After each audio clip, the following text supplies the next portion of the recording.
When I proposed to my fiance, I thought the only piece of jewelry she'd proudly wear would be the engagement ring I gave her.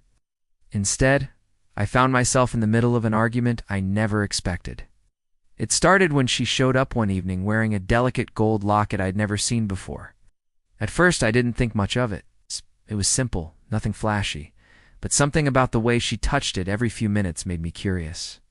So I asked casually, "Nice necklace?" "New." Her eyes flicked up to mine before she smiled a little too quickly. "Not new. Old. From my past." The way she said past set off alarms. Later, when I asked her directly where it came from, she sighed and admitted, "It's from my ex. He gave it to me years ago, but it's not about him. It's about me. It's a part of my history." I just stared at her. We were planning a wedding, discussing our future, building a life together. And here she was, clinging to a necklace from another man, her ex, no less in framing it as some sort of historical artifact. "You're seriously going to wear your ex's locket while you're engaged to me?" I asked, my voice sharper than I intended. "Yes," she said firmly, like it wasn't even up for debate. "It represents who I was before us. You can't erase history." I didn't yell. I didn't argue. Instead, I felt this strange calm wash over me. Because she was right, history is important. So I decided in that moment that I was going to remind her of that truth in a way she wouldn't forget.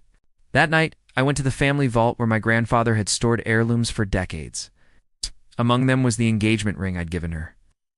I had it custom made, but the family tradition was that rings, once given and returned, went into the vault as part of the family's story. The next morning, when she reached for my hand and saw the ring was missing, her face went pale. "Where's the ring?" she demanded. I smiled evenly. "In the vault, safe with the rest of my family's history." "You made me realize how important it is to preserve the past." Her jaw dropped. She sputtered. "You can't be serious. That's not the same thing." "Why not?" I asked calmly. "You're keeping a piece of your past close to you every day." I just decided to do the same. The silence that followed was heavier than any argument we'd ever had. She looked at me like she couldn't decide whether to scream or beg. And in that moment, I realized she finally understood history isn't just something you claim when it suits you. It's something you respect in others too. After I put the ring in the vault, the atmosphere between us shifted drastically. It wasn't loud arguments or dramatic fights, it was colder than that. She moved around the apartment like a storm cloud, huffing whenever I didn't acknowledge her silent protest. By the third day, she finally cracked. "So, that's it?" She snapped while I was making coffee. "But you're just going to hold my ring hostage because of a necklace." I set my mug down slowly, giving her the calmest look I could manage. "Not hostage. Preserved. Just like you said, history matters." I wanted to honor that. Her lips trembled as she glared at me. "It's not the same. The locket is." She stopped herself, biting her lip hard, and I could see she was weighing her words. "It's sentimental. It's just an object from my past." "That ring is our future." I raised an eyebrow. "And what about me? Where do I fit when your past is still hanging around your neck?" She crossed her arms tightly. "I can't believe you're being so insecure. You're acting like this locket means I love him. It doesn't. It's just part of my story. Can't you understand that?" I leaned against the counter, watching her carefully. "I do understand. But if symbols matter, then my ring deserves at least as much respect as that locket. If you want me to respect your history, then respect mine. That ring doesn't belong on your hand right now. It belongs with my family until I know you're truly committed." Her mouth opened and closed, searching for a comeback. Finally she shouted, "So what? You're punishing me?" "No," I said quietly, almost a calm. "I'm matching you." The weight of those words hung between us. She tried to laugh it off, rolling her eyes, but her voice cracked when she said, "You're being ridiculous. No one does this." "Maybe no one does," I admitted. "But maybe that's why so many people end up ignoring red flags." "I'm not ignoring this." She stormed out of the kitchen and slammed the bedroom door.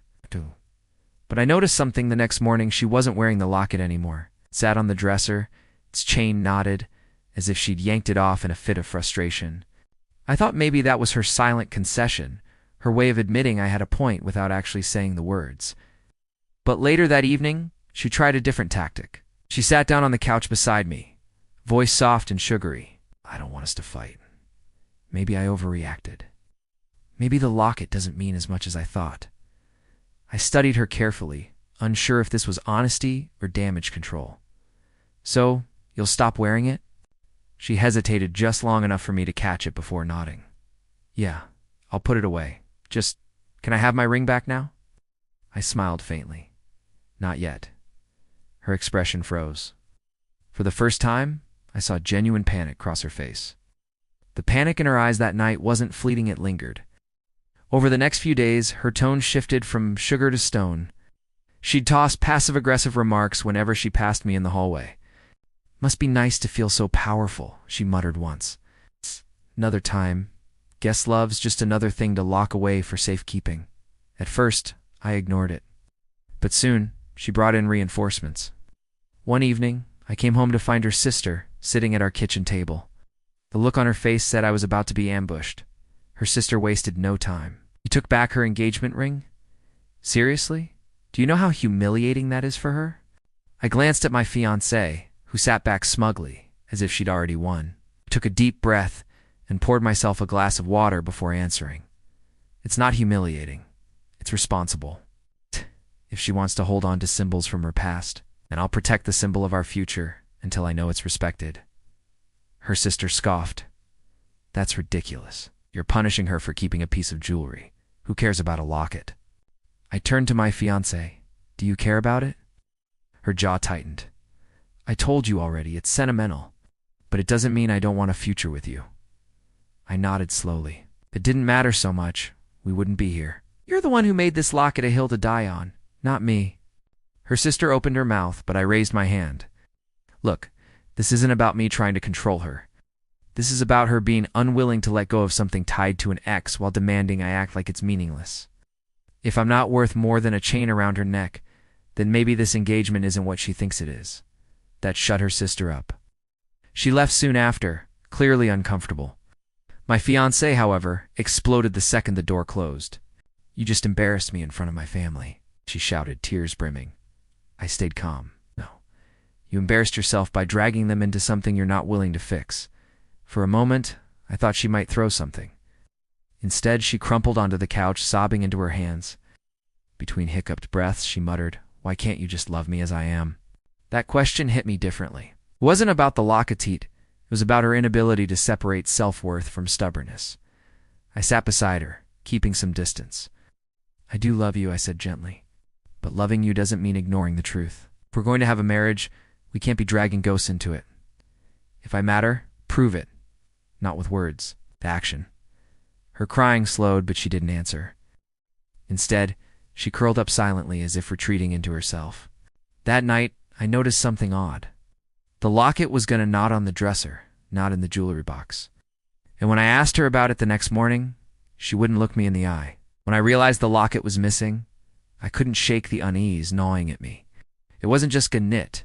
It was deliberately hidden, and her refusal to explain confirmed it. Something about her silence felt heavier than the object itself, as if she'd made a choice she wasn't ready to admit. I didn't press her immediately. Instead, I watched. Over the next few days, her behavior grew strangely erratic. She was glued to her phone, flipping it face down whenever I entered the room. She started going out more often, claiming she needed air or space. By the fourth evening, I confronted her gently. Where's the locket? She stiffened, her fork clinking against the plate. Why does it matter? I'm not wearing it anymore. Isn't that what you wanted?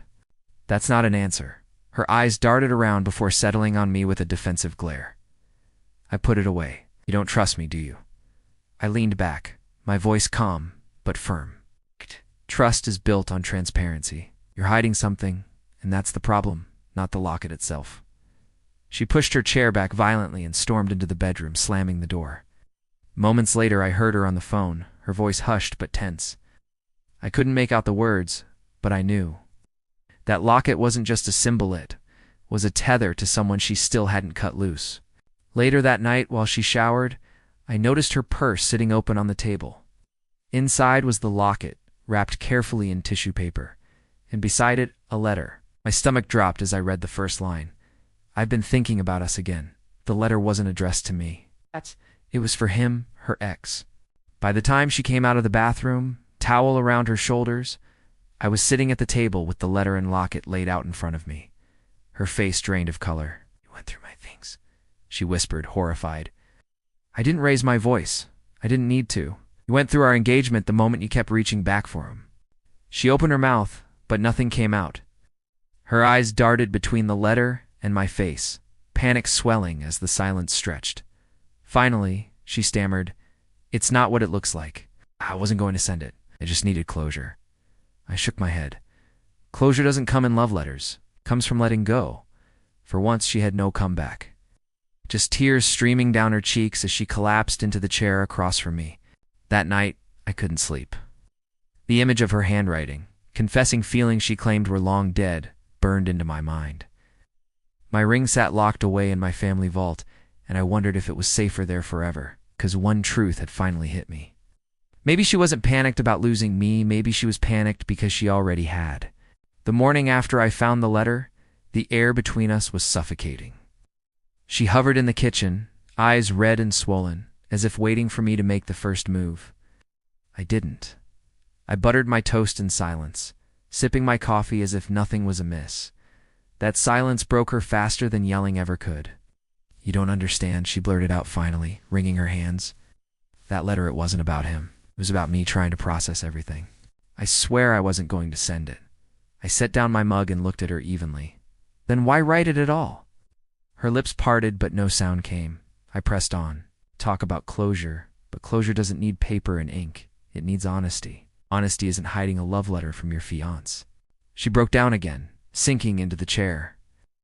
"I messed up, okay?" I was confused, scared. "You mean so much to me that I panicked when things got real. I didn't know how to handle it." Her excuses fell flat. "If I mean that much, then why was he still living in your head rent-free?" She reached across the table, her hand trembling, but I pulled mine away. Her desperation deepened. "Please, don't give up on me. I'll get rid of the locket. I'll delete everything. I'll cut ties with him forever. Just don't walk away." It was the first time she'd offered action instead of words, but even then, it felt too late. I'd already seen behind the curtain. That evening, she tried again. She cooked my favorite meal, set the table with candles, and wore the dress I once told her she looked stunning in. When I walked in, she forced a smile. "Let's start over. Forget the locket, forget the letter. Just us." I sat down, studied the effort she'd poured into the moment, and felt nothing. No anger, no longing, just emptiness. "You can't put a bow on broken trust and call it new," I told her softly. Her fork clattered against the plate as she dropped it, tears spilling over. "Why are you being so cruel? I'm trying here." I shook my head. "This isn't cruelty. This is clarity. You wanted me to love you as you are, but the truth is, you haven't figured out who that is yet. Can't build a marriage on confusion." She sobbed, begging me to reconsider, promising things she should have promised long ago. I listened quietly. Why, my mind was already elsewhere, already envisioning my life without the constant tug-of-war for her loyalty. That night, I slept soundly for the first time in weeks. It's not because we'd fixed anything, but because I finally realized I didn't need to. The next morning, while she still slept, I called my mother and asked for the ring back from the vault. Not to give it to her, but to close the chapter with dignity. When I picked up the engagement ring from the vault, it felt different in my hand. It wasn't a symbol of love anymore. It was a reminder of what love should be and what it had turned into between us. I slipped it back into its box and drove home with a strange calmness humming through me. She was sitting on the couch when I walked in, eyes puffy, hair a mess, clutching her phone like a lifeline. When she saw the small box in my hand, her face lit up for a fleeting second, hope bursting through the cracks of despair. "You brought it back," she whispered, standing quickly. "Does this mean I held up my hand to stop her?" "It means I'm ending this the right way." With honesty, her smile faltered. "What do you mean?" I set the box on the coffee table. "This ring deserves a home where commitment isn't questioned, where love isn't split between past and present. You made it clear you weren't ready to give me that." She shook her head furiously, tears already pooling. No, you don't understand. I got rid of the locket. I deleted everything. I even blocked him. I did what you asked." I met her gaze. "You didn't do it because you wanted to. You did it because you were caught. It's not love, it's damage control." She stepped closer, reaching for my arm, her voice trembling. "But I love you. I can change. Please don't do this." I gently pulled away.